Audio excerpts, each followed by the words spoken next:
সারাদিনের জন্য তো তুই আমার ওয়াসওয়াসা থেকে বেঁচে গেলি। আজকের সারাদিনের জন্য তোরে আমি হারালাম। আজকের সারাটা দিন আল্লাহর পক্ষ থেকে প্রোটেকশন নিয়ে তুই বেঁচে গেলি। আজকের জন্য যা, কালকে তোরে আমি ধরবো। এজন্য এই দোয়াটা পড়ার দরকার আছে না? আউযু বিল্লাহিল আযীম ওয়া বিওয়াজহিল কারীম ওয়া সুলতানিহিল কাদীম মিনাশ শাইতানির রাজীম।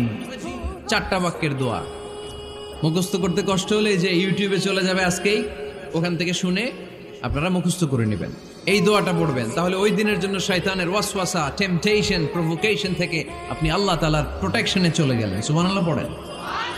তারপর আল্লাহর হাবিব বললেন, ঢোকার আগে আমারে সালাম দাও।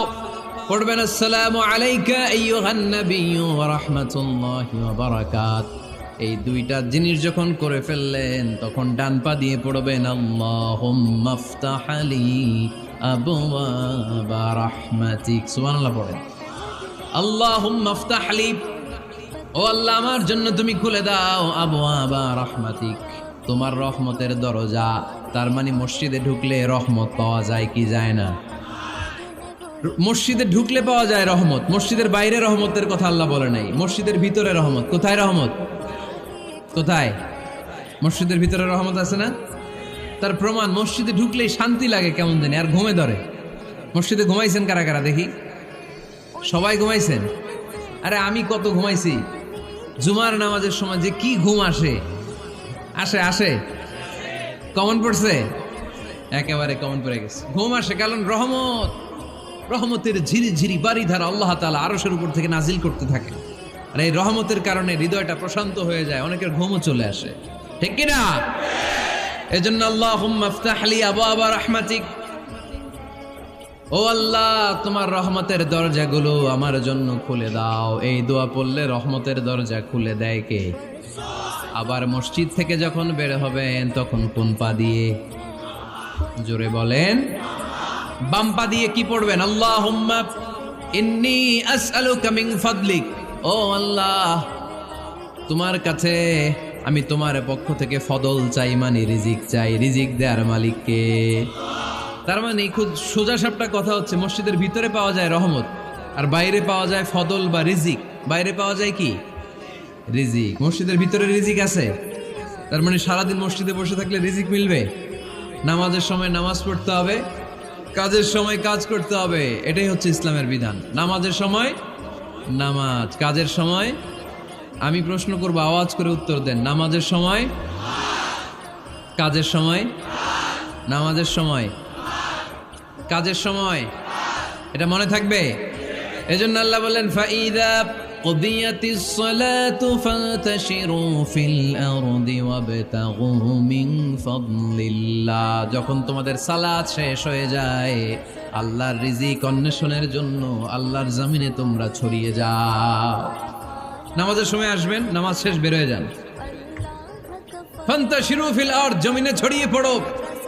নামাজ শেষ, চেয়ারম্যান সাহেব চলে যাবে ইউনিয়ন পরিষদের ভেতরে, ছাত্ররা চলে যাবে হাই স্কুলে, মেম্বার অফ দ্য পার্লামেন্ট চলে যাবে সংসদে, সেনাবাহিনীর লোকেরা চলে যাবে ক্যান্টনমেন্টে, ব্যবসায়ীরা চলে যাবে তাদের বাজারে, সিএনজি ওয়ালারা সিএনজি নিয়ে ব্যবসা শুরু করবে, রাস্তায় নেমে যাবে, চিল্লায় বলেন ঠিক কিনা? এটাই ইসলামের বিধান। নামাজের সময় নামাজ, কাজের সময়। আচ্ছা, তাহলে প্রথম সুন্নাত পেলাম, পবিত্র হয়ে ঢুকবো, ভালো জামা পরে ঢুকবো। 2 নাম্বার। 3 নাম্বার, ঢোকার সময় কোন পা, বের হওয়ার সময়। 4 নাম্বার, মসজিদে ঢুকেই 2 রাকাত। মসজিদে ঢুকে কয় রাকাত পড়েন আপনারা? তাহিয়াতুল মসজিদ। মসজিদে আপনি ওয়েলকাম জানাবেন, ঢুকেই 2 রাকাত পড়বেন, ওযু করলেই 2 রাকাত। আল্লাহর হাবিব সাল্লাল্লাহু আলাইহি ওয়াসাল্লাম মসজিদে নববীতে জুমার খুতবা দিচ্ছেন। খুতবা চলাকালীন সময়ে এক সাহাবী এসে মসজিদের মধ্যে বসে পড়লেন। আল্লাহর হাবিব সাল্লাল্লাহু আলাইহি ওয়াসাল্লাম সাহাবীরে বললেন, দাঁড়াও। সাহাবী দাঁড়ালেন। আল্লাহর নবী জিজ্ঞেস করলেন, কেন বসে বললা? 2 রাকাত পড়ছো নাকি? সাহাবী বলে, পড়ি নাই। বিশ্বনবী বললেন, তাহলে তাড়াতাড়ি 2 রাকাত নামাজ পড়ে বসে যাও। সুবহানাল্লাহ পড়ো। 2 রাকাত পড়ো নাই তো পড়ো, দাঁড়াও, তারপরে বসো। দেখেন, খুতবা চলাকালীন সময়ে আমাদের খতিবরা কখনো খুতবা থামায়? কথা বুঝেন নাই? জুমার খুতবা আপনারা শুনেন না? খুতবা চলতেছে, ওই মুহূর্তে ইমাম সাহেবরা কখনো খুতবা থামায়? মাঝখানে কোনো ঝামেলা হলে থামায়?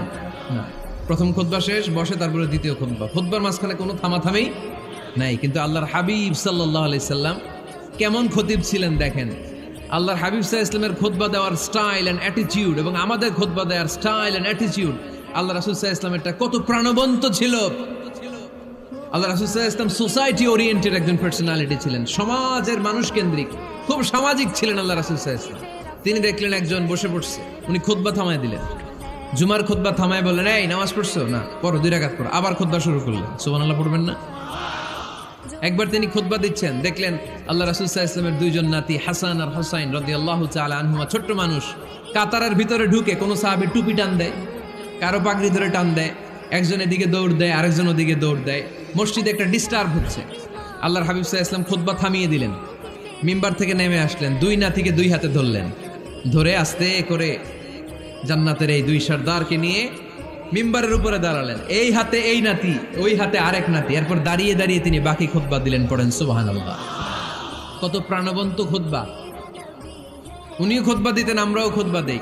আল্লাহর হাবিব সাল্লাল্লাহু আলাইহি ওয়াসাল্লাম খুতবা দিচ্ছেন, এক সাহাবী এসে বলল, ইয়া রাসূলুল্লাহ, মদিনায় দুর্ভিক্ষ, বৃষ্টি নাই, আপনি বৃষ্টির দোয়া করেন। রাসূল সাল্লাল্লাহু আলাইহি ওয়াসাল্লাম খুতবা থামায় দিলেন, থামায় দিয়ে দোয়া শুরু করলেন। আল্লাহুম্মা আসকিনা গাইসান মুগীসান মারিআন মুরিআন নাফিআন গায়রা দার আজিলান গায়রা আজল। আল্লাহ, উপকারী বৃষ্টি দেন, যে বৃষ্টিতে আমাদের ফসল জন্মাবে, সবুজ ঘাস লতাপাতা জন্মাবে, আমাদের গবাদি পশুর রিজিক বাড়বে, এরকম উপকারী বৃষ্টি আমাদেরকে দিয়ে মদিনাটারে ধন্য করে দেন।